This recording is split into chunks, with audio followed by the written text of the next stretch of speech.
আছেন এনসিপি। এনসিপির তিনটে অপরাধ। নাম্বার 1, সে জুলাইকে কুক্ষিগত করেছে। ঠিক 71-এ মুক্তিযুদ্ধ যেভাবে আওয়ামী লীগ কুক্ষিগত করেছে, এনসিপি জুলাইকে কুক্ষিগত করেছে। মুক্তিযুদ্ধ করেছে সবাই, আবমর, কৃষক, শ্রমিক, জনতা, জনযুদ্ধ। আওয়ামী লীগ এসে বলল আমি যুদ্ধের মালিক।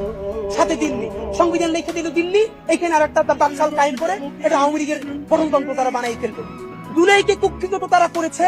এই জুলাইকে কুক্ষিগত করার কারণে তারা দ্বিতীয় যে কাজটা করেছে, অনেকেই তারা দুর্নীতিগ্রস্ত হয়েছে। দেখেন আমাদের কলিজা ছিঁড়ে যায় এই কথাটা বলতে। আজ থেকে 10 মাস আগে যেই ছেলেটা দেখেছি সারা গায়ে আঘাতের চিহ্ন, জুলাইয়ের আন্দোলন করতে গিয়া, সেই সব ছেলে মেয়ে মাত্র 8-10 মাসের মধ্যে কিভাবে কোটি টাকার মালিক হইতে পারে, এই চিন্তা আমাদেরও ঘুম আসে না। 10 মাস তো, আরে রাজনীতি তো এখন 5 বছরের না, রাজনীতি তো 50 বছরের। কষ্ট করে বসে থাকলে আগামী বাংলাদেশ হয়তো আমাদের। জুলাই যোদ্ধাদের।